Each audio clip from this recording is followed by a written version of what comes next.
Friends, I can still remember the first time I got a chance to visit Rome.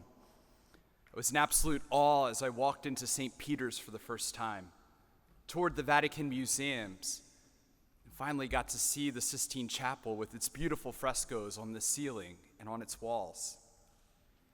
But there was one place that stuck with me and that I reflect on from time to time. It's the room where a new pope goes after being elected, and it's just adjacent to the Sistine Chapel. It's where the new pope dons his white papal attire, and from which he emerges on the balcony above St. Peter's Square to offer a blessing and to address the crowds. This room is known popularly as the Room of Tears, or the Crying Room, because it's often said that it's in this room where the full weight of the office is felt by the person who's just been elected pope, where he realizes the magnitude of the responsibility to which he's been called, and likely experiences a great sense of inadequacy in relation to these responsibilities. A number of popes have commented on experiencing this overwhelming sense of personal insufficiency in the face of the awesome task of leading a global church. I'd venture to guess that probably to a lesser degree, this is a feeling that all of us are familiar with.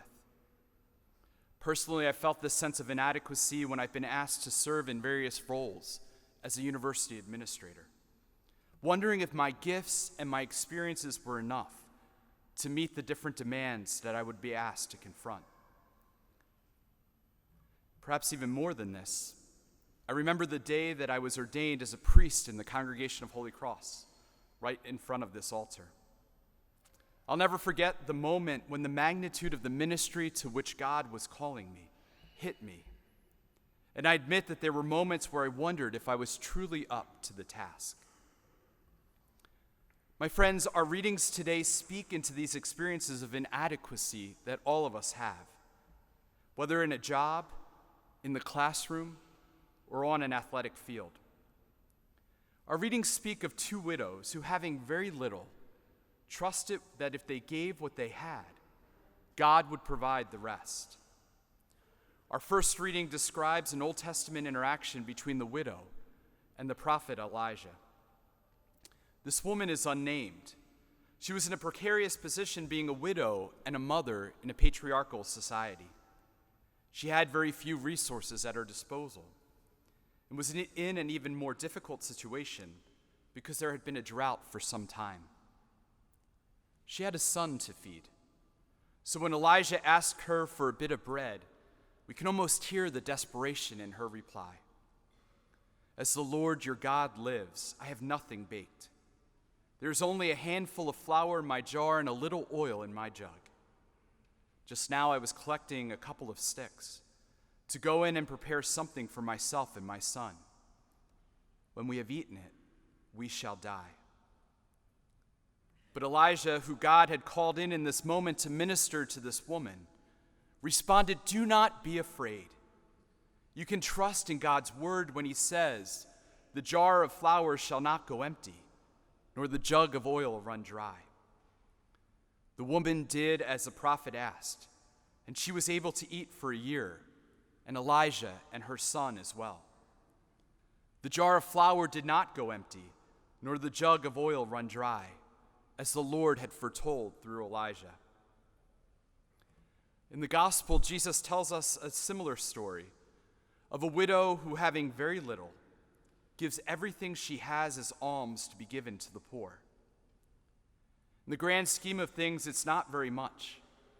The 2 small coins the widow puts into the treasury were the smallest of coins in circulation. They equaled about 1/64 of a typical daily wage. What difference could this amount truly make?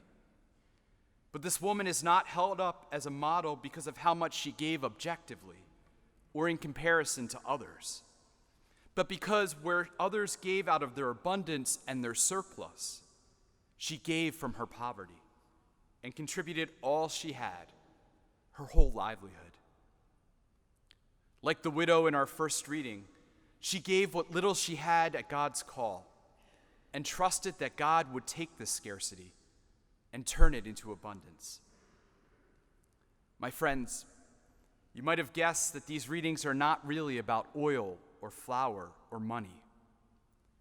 They're about our tendency, which so many of us have, to underestimate God's call and God's power to take very little or even nothing and make of it something truly magnificent.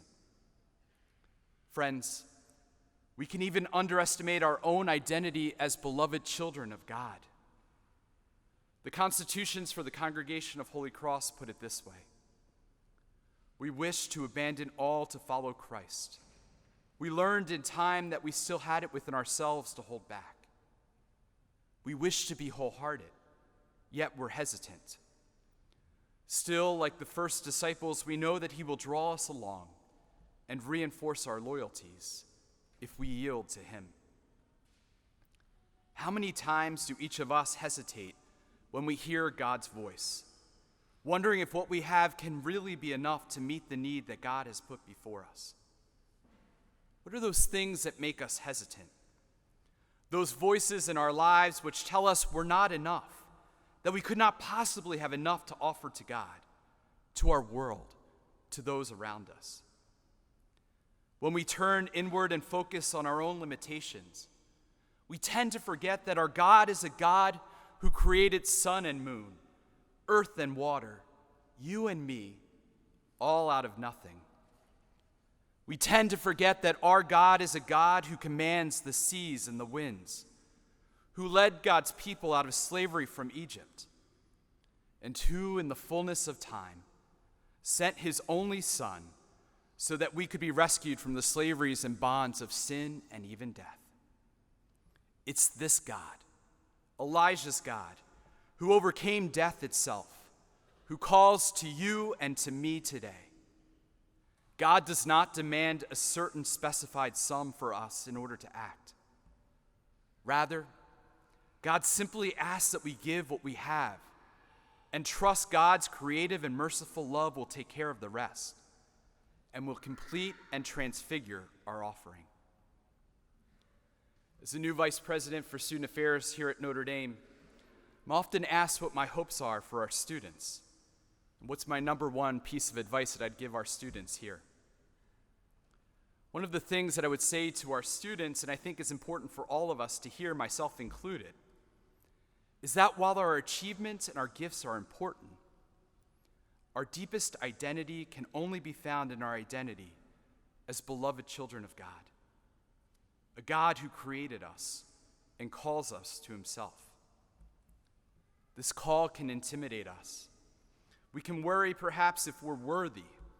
We put so many pressures on ourselves to be all things to all people, and it can be devastating when we realize that we fall short of that. But when we root ourselves in our deepest identities in God's unconditional love for us, we learn that we don't have to be everything. We don't have to accomplish everything. We simply need to give what we have and trust that God will do the rest. Friends, I'll end this homily with a quick story. In reflecting on these readings, I was reminded of a time I visited Haiti when I was in the seminary. I was not yet ordained, and I would admit that there were moments, and there still are moments, when I wondered if I had the strength and the gifts and the ability to take on this vocation to priesthood and the ministry to which I was called. This visit to Haiti was just after the 2009 hurricane, and a year before the tragic earthquake which decimated the country. I'll never forget visiting an orphanage there and the sisters who ran it. They quite literally had nothing. They had very little overhead. They had little food. And what little they did have, they had been heavily impacted by the earthquake. But these sisters had a deep and abiding joy, and a confidence and a generosity that I've rarely seen since. What little they did have, they gave to the children. And what they had left over, they gave to us, their guests, to the point where we were uncomfortable and even embarrassed. But these were people who took seriously Elijah's words, "The jar of flour shall not go empty, nor the jug of oil run dry." They trusted that God had called them to this ministry, and that where their contributions fell short, God would provide the rest. Few of us may be called to this extremity, but all of us are called to follow this model of trust in the providence of God. Because even in our weakness and insufficiencies, God will complete and transform all that we give him.